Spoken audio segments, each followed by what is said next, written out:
Assalamualaikum warahmatullahi wabarakatuh. Kami dari kelompok 8, Waalaikumsalam mata warahmatullahi wabarakatuh. kuliah Ilmu Gizi yang mendapatkan tugas bertema protein. Sebelum memulai presentasi, saya selaku moderator ingin memberikan perkenalan terhadap anggota kelompok saya. Yang pertama ada Bella Nur Faizah, NIM 20061163565. Yang kedua, saya sendiri Erlin Suprayitno, NIM 200611611635605. Yang ketiga ada Faris Nugraha, NIM 2006011435791. Yang keempat ada Sulung Sabas Sabila, NIM 18061163635. Yang kelima ada Yusron Fahroni, NIM 1806111636671 yang diampu oleh Ibu Dr. Hartati Eko Wardani, MSI MED. Oke, untuk mempersingkat waktu, mungkin langsung saja kita mulai ke slide yang pertama yang akan dibacakan oleh Saudari Bella. Kepada Saudari Bella, dipersilakan. Baik, di sini saya akan mempresentasikan tentang definisi protein. Protein sendiri berasal dari bahasa Yunani, yaitu proteios, yang berarti pertama atau utama. Protein merupakan makromolekul yang menyusun lebih dari separuh bagian dari sel. Protein adalah zat makanan yang mengandung nitrogen yang diyakini sebagai faktor penting untuk fungsi sehingga tidak mungkin ada kehidupan tanpa protein. Protein merupakan makromolekul yang terdiri dari rantai asam amino yang dihubungkan oleh ikatan peptida membentuk rantai peptida dengan berbagai panjang dari 2 asam amino atau dipeptida, 4-10 peptida atau oligopeptida, dan lebih dari 10 asam amino atau polipeptida. Selanjutnya, klasifikasi protein. Menurut IASID, protein dapat dibagi menjadi 2 golongan utama berdasarkan struktur molekulnya, yaitu yang pertama, protein globuler, yaitu protein berbentuk bulat atau elips dengan rantai polipeptida yang berlipat. Umumnya, protein globular larut dalam air, asam, basa, atau etanol. Contohnya, albumin, globulin, protamin, semua enzim dan antibodi. Yang kedua, protein fiber, yaitu protein terbentuk serat atau serabut dengan rantai polipeptida memanjang pada satu sumbu. Hampir semua protein fiber memberikan peran struktural atau pelindung. Protein fiber tidak larut dalam air, asam, basa, maupun etanol. Contohnya, keratin pada rambut, kolagen pada tulang rawan, dan fibroin pada sutra. Saya kembalikan kepada moderator. Oke, baik. Terima kasih kepada Saudari Bella atas penyampaian materi terkait definisi dari protein.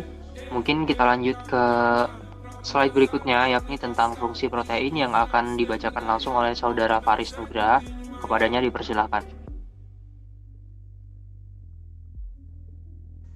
Baik, saya akan membacakan tugas membacakan lanjutan dari Mbak Bella.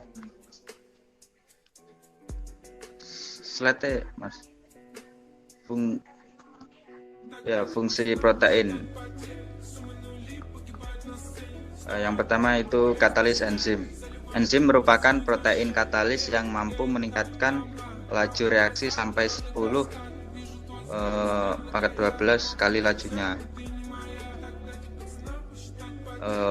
Yang kedua yaitu alat transport dan penyimpanan. Banyak ion dan molekul kecil diangkat dalam darah maupun di dalam sel dengan cara berikatan pada protein pengangkat. Contohnya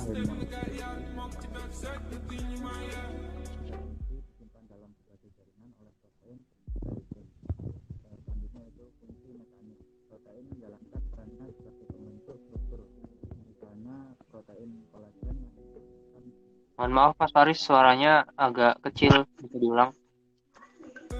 Selanjutnya itu fungsi mekanik. Protein menjalankan perannya sebagai pembentuk struktur. Misalnya protein kolagen yang menguatkan kulit, gigi, serta tulang. Membran yang mengelilingi sel dan organel juga mengandung protein yang berfungsi sebagai pembentuk struktur sekaligus menjalankan fungsi biokimia lainnya. Next. Selanjutnya yaitu sebagai pengatur penggerak. Kontraksi otot terjadi karena adanya interaksi antara dua tipe protein filamen, yaitu aktin dan miosin. Miosin juga memiliki aktivitas enzim yang berfungsi untuk memudahkan perubahan enzim kimia ATP menjadi energi mekanik. Pergerakan flagella sperma disebabkan oleh protein. Untuk fungsi protein selanjutnya yaitu sebagai pelindung antibodi, merupakan protein yang terlibat dalam perusakan sel asing yang masuk ke dalam tubuh seperti virus, bakteri, dan sel-sel asing lain. Yang selanjutnya proses informasi. Rangsangan luar seperti sinyal, hormon, atau intensitas cahaya dideteksi oleh protein tertentu yang meneruskan sinyal ke dalam sel. Contoh protein rhodopsin yang terdapat.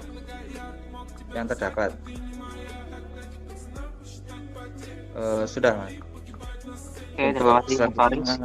Saya kembalikan kepada moderator. Terima kasih penyampaiannya terkait fungsi protein. Kita lanjut ke slide berikutnya dan langsung dibacakan oleh Saudara Sulung Sabasabila. Kepadanya dipersilakan. Baik, moderator, terima kasih. Di sini saya akan membahas yaitu sumber protein. Menurut Muhtadi pada tahun 2010, sumber protein bagi manusia dapat digolongkan menjadi dua bagian atau dua macam, yaitu sumber protein konvensional dan yang kedua adalah sumber protein non-konvensional. Oke, kita akan bahas sumber protein konvensional yang dahulu. Sumber protein konvensional yaitu protein yang berupa hasil pertanian dan peternakan pangan serta produk-produk hasil olahannya. Contohnya yaitu protein nabati yang dihasilkan oleh tumbuh-tumbuhan atau pertanian dan protein hewani yang terdapat pada hewan. Yang kedua yaitu protein non-konvensional, yaitu protein baru yang dibuat atau dikembangkan untuk menutupi kebutuhan penduduk di dunia akan protein. Jadi protein ini dibuat untuk memenuhi kebutuhan protein manusia. Contohnya yaitu apa? Mikroba, bakteri, atau yang dikenal sebagai protein sel tunggal. Baik, terima kasih. Moderator, saya kembalikan lagi kepada moderator. Oke, terima kasih. Mungkin Mas Faris bisa dimatikan ya, suasana yang kondusif. Oke, kita lanjut ke slide berikutnya, yakni ada pencernaan protein. Nah, jadi pencernaan protein ini menurut Sugeng tahun 2013, protein hanya dapat diserap oleh tubuh manusia jika sudah diurai dalam bentuk yang sederhana. Penguraian protein dalam sistem pencernaan manusia melibatkan seluruh organ pencernaan dan kerja dari enzim protease melalui serangkaian proses. Nah, ini pencernaan protein ini dibagi ke 4 bagian. Yang pertama nih, pencernaan protein dalam rongga mulut dan kerongkongan yang melibatkan gigi dan ludah. Nah, gigi dalam hal ini berfungsi untuk memperkecil ukuran makanan, sedangkan ludah atau kita kenal dengan saliva berfungsi untuk melumasi rongga mulut. Lanjut ke yang kedua, pencernaan protein dalam lambung yang dibantu oleh enzim pepsin. Nah, protein yang tertampung di dalam lambung akan bereaksi dengan enzim pepsin yang berasal dari getah lambung. Enzim pepsin hanya akan terbentuk jika asam lambung menemukan protein dan melakukan penguraian rangkaiannya. Lanjut ke yang ketiga, ada pencernaan protein dalam usus halus. Nah, ini dibantu oleh enzim protease. Protease ini berasal dari pankreas yang disalurkan ke usus halus melalui dinding membran. Protease mengandung beberapa prekursor antara lain prokarboksipeptida, kimotripsinogen, tripsinogen, proelastase, dan kolagenase. Nah, yang terakhir, pencernaan protein itu ada di dalam usus besar dan anus, yang dipengaruhi oleh amoniak dan juga amonium. Oke, lanjut ke slide berikutnya yang dibacakan oleh saudara Yusron. Kepadanya dipersilahkan. Oke, apa yang terjadi saat tubuh kekurangan protein? Yaitu 1. Kerontokan rambut, 2. Gangguan fungsi otak dan kesehatan mental, 3. Imunitas tubuh menurun, 4. Pertumbuhan dan perkembangan anak terhambat, 5. Proses penyembuhan luka menjadi lambat, 6. Terserang penyakit kwashiorkor. Untuk selanjutnya, berapa kebutuhan protein dalam sehari? Berdasarkan tabel angka kecukupan gizi atau bisa disingkat AKG Kemenkes RI, standar angka kecukupan protein bagi masyarakat Indonesia adalah sekitar 56 sampai 59 gram per hari untuk perempuan dan 62 sampai 66 gram per hari untuk laki-laki. Saya kembalikan ke moderator. Oke, terima kasih kepada Mas Yusron. Sekedar informasi bahwa penyakit kwashiorkor itu merupakan penyakit malnutrisi protein ya. Jadi penyakit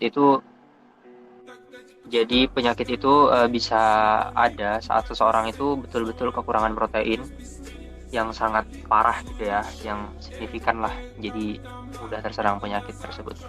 Oke, terima kasih kepada teman-teman semua atas partisipasinya dalam presentasi kali ini. Kita bahas tentang definisi, fungsi, pencernaan protein, serta kebutuhan protein dalam sehari, baik bagi laki-laki maupun perempuan. Mungkin cukup dari kami kelompok 8, kurang lebihnya kami mohon maaf. Assalamualaikum warahmatullahi wabarakatuh.